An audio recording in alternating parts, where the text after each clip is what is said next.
So a few hours before this episode came out, the series was trending worldwide on social media, which really just goes to show what kind of quality of an episode we were dealing with before it aired.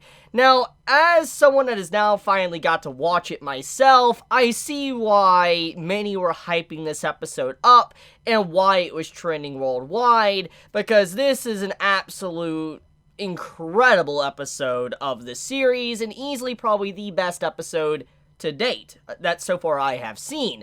Now, there is something I do want to talk about. I used to think Gold Experience Requiem from JoJo Part 5 was broken, but I have to say Gojo's power of infinity, I honestly, I don't know who would win. Like, I know I shouldn't be, like, doing power scaling between two different series, but I can't help it. Like, when I look at Gojo and I look at his power, I'm reminded of Gold Experience Requiem. And I'm just like, that says enough about just how ridiculous Gojo is as a character just for what he did. And I kind of want to dive into my interpretations of how the ability works. Now, I could be completely wrong, because I'm an anime only. I don't really know the full extent of every little intricate detail of Gojo's ability, but I kind of want to talk about how I felt it was perceived by me. So basically, from what my understanding is that Gojo, he's able to manipulate infinity completely around him, and in a way, he works kind of like a black hole. That's exactly what I got from his entire description, especially with his domain. It was a black hole, and it was like an event horizon, and you have two entities of yourself, one that is able to cross over the event horizon and will eventually die, and one that is infinitely falling and will never actually reach that conclusion. That's what I was reminded in Gojo's domain. But to go a little bit deeper into his infinity, it looks like Gojo is literally able to kind of make something infinite in terms of distance, or actually remove that distance infinitely. So example, to explain this the best way I can, we gotta look at what he demonstrated multiple times throughout this episode. Number one, the way he actually got Yuji and brought him back to that fighting area he was doing with Jogo throughout this episode. He instantly went and grabbed Yuji, and then in 10 seconds was back. And that was what even Yuji himself said. He's like, wait a minute, wasn't I here 10 seconds ago? Like, why am I here now? Like, what's going on here? And I feel like this is obviously, Gojo's ability at work. He removed the space, the actual infinity between the two spaces. Well, not infinity, but he removed the space between the two, which caused a teleportation. It's kind of like time skip from JoJo in a way. When you think about, Diablo and the time skip and how he's able to cut time, kind of like a video player, like he just literally edits it. That's kind of what I felt about this, is what Gojo did. He literally edited the space between himself and Yuji and cut it, and then, he was back. And I feel like that's what happened. I could be wrong, but that was my impressions. And then when it comes to, Jogo not being able to touch Gojo, it was basically him putting, like, an event horizon, like a black hole around it, which he even said himself is if you're trying to touch, you can eventually. You just move slower and slower and slower as you continue to get closer, which reminds me a lot of, let's say, a black hole. And so, technically, you're moving so slow, you're not really even moving. It's infinite in terms of you're never going to be able to reach it because of just how slow you're going. I find just Gojo's power ridiculous. Like, it is absolutely ridiculous, but I gotta say, I love his character. Like, after this episode, I'm a big Gojo fan, and it just kind of puts in perspective now what we got on episode 2 of Jujutsu Kaisen. In episode 2, we had Sukuna versus Gojo, and it was a brief fight, we know, but just actually getting to see that, it really just makes us look at that fight differently now. Because Gojo, we can easily say, is probably the strongest entity on the Jujutsu Sorcerer side. While you have someone like Sukuna, he is the strongest curse, and he's used as a power scaling, basically, for all the curses. So when we look at these two individuals, we had two of the strongest people in existence of this universe going at each other on episode 2. Obviously, Sukuna was very weak. He wasn't his max strength. We know that. But it's just still ridiculous to see that the two top-end fighters were fighting that early on in the series, and most of us probably had no idea. And I do like that. I like that little nod and showcasing. It makes me appreciate episode 2's fight a little bit more after this week's episode. But okay, I kind of want to talk about now domains and stuff, because this is an interesting little power scaling or power tool that's been added, or technique that has been added to this story. So we know about curse techniques, curse energy. This is something that's been explained. We know about the power scaling of, you know, the curses, and kind of how even though you can have a bottom tier low level, they can still have the intellect of a, you know, an insane genius. So it doesn't really matter about how strong they are. Any of them got the intellect, but power does matter too the further up you go in the grade. So a special grade entity curse is probably going to be insanely powerful. Doesn't mean necessarily that they might be intelligent, but they will be incredibly powerful. But obviously Jogo is an example of someone that is incredibly intelligent, but also a special grade curse, which makes him both, and so he is ridiculous. But now we got domains, and domains have kind of been hinted at here and there throughout the past few episodes, ever since, like, the whole issue with Yuji's death scene.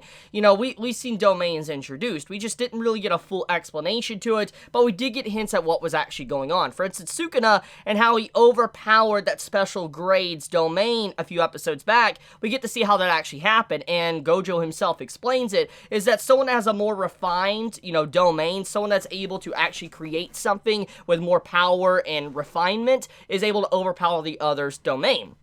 So in this case, obviously, Sukuna was able to overpower that special grade curse a few episodes back because his domain was obviously more refined. Then we move over to Gojo and Jogo's fight. Gojo overpowered Jogo's domain because obviously he has a more refined technique, but also he is definitely a lot more powerful, so he's able to completely overwhelm his opponents. But there's much more than this. The domains and the way they were explained is a very fascinating way to give a power system to the story without really resulting in transformations, honestly, because let's look at this.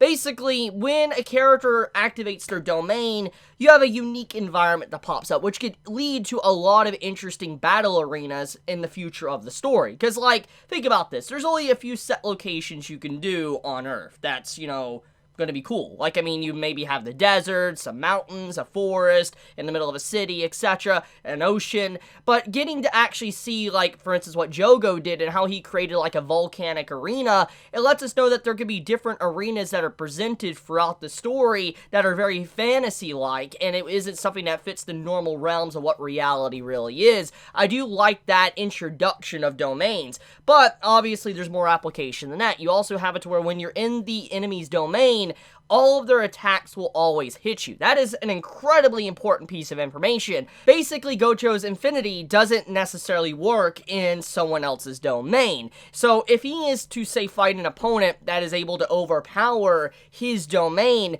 Gojo is going to straight up lose. Even if he has enough curse energy to kind of blow back the opponent, the point still is that an attack will eventually hit him, and eventually it'll wear him down, and he would potentially lose. So that is the big part about this, is that when you're in an enemy's domain, you're at a severe disadvantage because you can't dodge. They will hit you, and you have to resort to actually parrying them and attacking with equal enough force to be able to block it.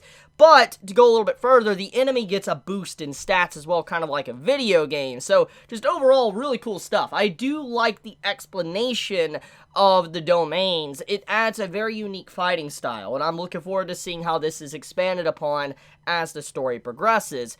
But anyways, let's actually talk about other little details of Gojo and Jogo.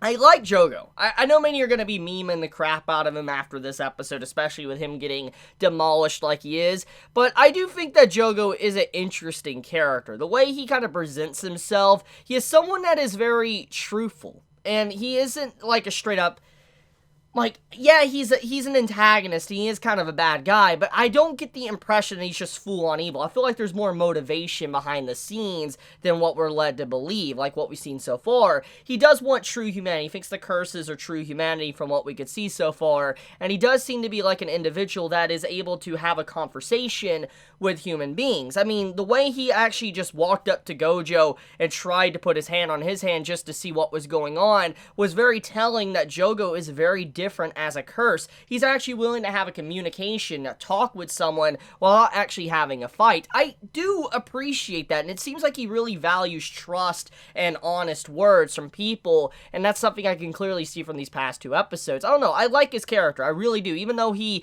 kind of regressed into like a football at the end of the episode, I do like him. Now, Gojo, I think it's self-explanatory. I love Gojo. I think he's, honestly, a bit of a badass. Like, he's awesome. Like, I really like Gojo's character, and I especially love the design of his eyes. Like, holy crap, the pretty boy eyes. I did not think I would get to see his eyes so early on in the story, because usually when you have a character that's like a blindfold over their face, you don't get to see their face. Like, you don't usually get to see it for the entirety of the series, or a very, like, important moment of the story where, like, hundreds of chapters have passed, and they reveal that they have a secret power in their eyes or something. I do like that fact of Gojo revealing his eyes so early, and just seeing the way his design is. I love it. The question I have, though, is why does he blindfold his eyes? I have a feeling that's definitely something incredibly important with his power. I mean, most likely his sight has something to do with, you know, infinity. I'm assuming so, but he was able to demonstrate infinity without his sight, so there's so many questions I have. I do wonder what that actually represents, why he does wear a blindfold. Is it a way to kind of power himself down, to weaken himself? Is it a way to restrict his ability? Is it a way to boost his abilities or give himself training? There's so many questions I have. But, yeah, overall, this week's episode of Jujutsu Kaisen it's incredible. I love this series, and I can't wait to see what's going to happen next. I mean, it's very clear after this that any doubts of Gojo not being strong was completely shattered. Like, the man, I don't even think Sukuna could really put up much of a good fight against Gojo, especially with a power like, you know, infinity. I just don't see it. But I could be wrong. We haven't really got to see the full extent of Sukuna because obviously he hasn't reached his full power. So yeah. But I want to leave it at that though. I love you guys. You have a wonderful day or night wherever you live. If you enjoy my content, you know, please subscribe. If you like this video, please leave a like. And if you want to get notified for whenever I upload a video, please click the bell icon down below. And with that, Chibi out.